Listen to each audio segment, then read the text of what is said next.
Alright guys, this is a quick impromptu switchgrass update. It's end of June 2022.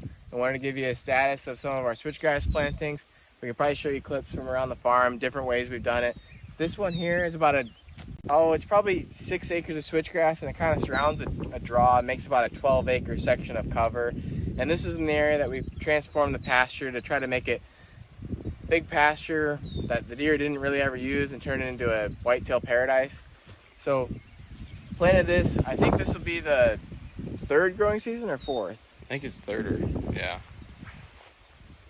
Either way, we'll put it on the screen when we first We'll put it on the screen. I can't exactly remember. This might be the fourth.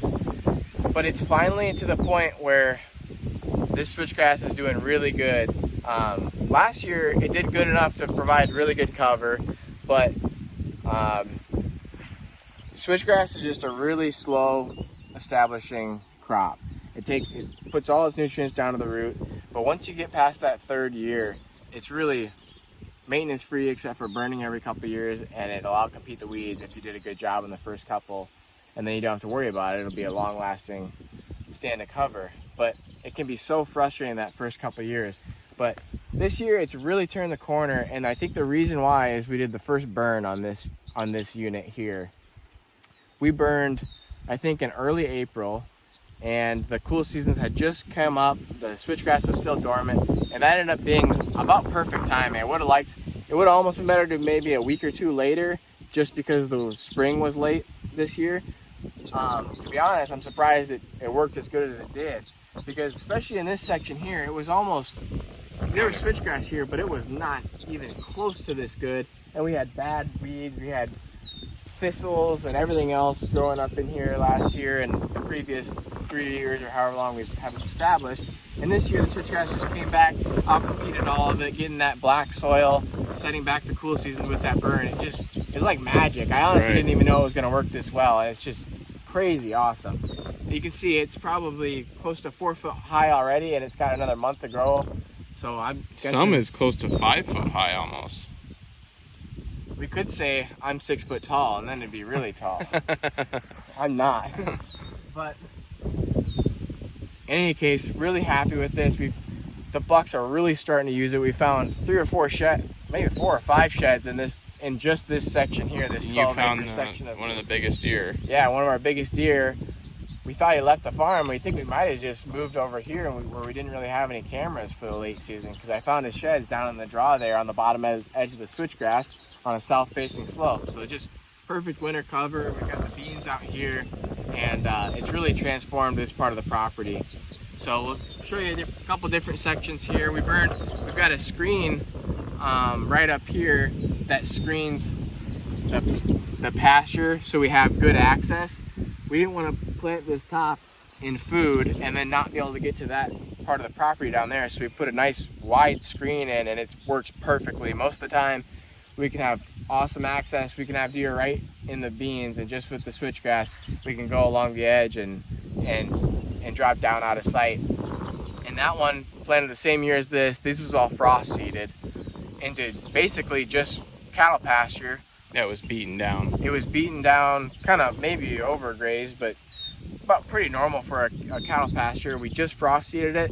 We didn't do any fall killing or anything like that even, but then we sprayed atrazine and glyphosate, killed it off, and then I honestly think that might have been it. That was just it. one spraying. And then we mowed it. I think we may have mowed it that first year. There's a video. There's all videos that we'll link, but this is just an impromptu look because, to be honest, we didn't know how well it would actually work with just frost seeding it into the ground, but it's slow and steady, and it's turned out really well. But like switchgrass's patience is just crazy. Every time we plant it, it's just crazy how long it takes. But in the end, try not to stress, because we haven't messed one up yet. Right. So I mean, this one is just frost seeding. You'll see it's on the other side. Oh yeah, we may not show you today, but there's one on the other side of the property where we dissed it, and that one turned out really well from the start. Like on the get-go, it was good. Yep. So it just depends on how you want to do it, but there's multiple ways to plant switchgrass, right? And this is just an impromptu look. We didn't even pick the best spot. This was just us looking at it. Spot. Yeah, this is the worst spot. And then if you step in here, we've got plenty of cover, but they've got mare's tail and all these different weeds that they can eat on too. It's perfect. And it's not only cover for the deer, but it's also cover for the pheasants, and I'm pretty excited. The population is just taking off. Yeah, look at that. I mean, I'm covered. This is like definitely 5 foot already. Right. This one's probably gonna be at least 6 this year. This was done, this is the 3rd growing season on this one, and this one was done by disking it. We dished it the fall before, and then I think we actually did frost seed it, but we had pre-dished it and got really good seed to soil contact. And then we got pretty good weed control, I think, because we started off a lot better because it was fall killed. And then I think we did the regular atrazine and Glire burn down in the spring as well. And then that was, I think that's actually it. We've never had to mow this one. We've never burned it yet. And this one is phenomenal. This is the best switchgrass we have. And it was good the first year. It just wasn't as tall. But the second year, last year, it was already enough that deer were bedding in it. I walked out one day, walked along the pond, and there was a nice 8-point buck bedded under the terrace. And it's actually only 100 yards off the road where he was bedded, but he was in this switchgrass. So they're already using it, and this was definitely a really good planting. So you can kind of compare this one to the one we showed you earlier and compare the differences between tilling it, working the soil, versus just frost seeding it. And we also have another couple areas further in where we did till it, and that one wasn't even frost seeded either. Unanimously, our results have shown that tilling it definitely gets it established faster. I don't know if it just lets the roots go down faster or if you just get better germination, but both ways are going to work out great in the end, in our opinion. But tilling it definitely does seem to make the process go a lot faster and makes it a little bit easier, even though it is a lot more prep. So if you can, I think we'd probably recommend tilling it, but you can kind of decide it for yourself after watching this video. Or drill.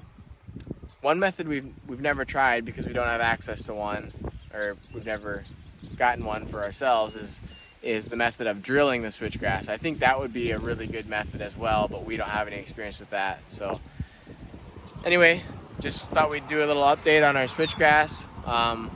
Those videos have gotten a lot of engagement over the years, so hopefully some of you guys are watching and watched the first ones and can see the progress. So thanks for watching. We'll see you all in the next one.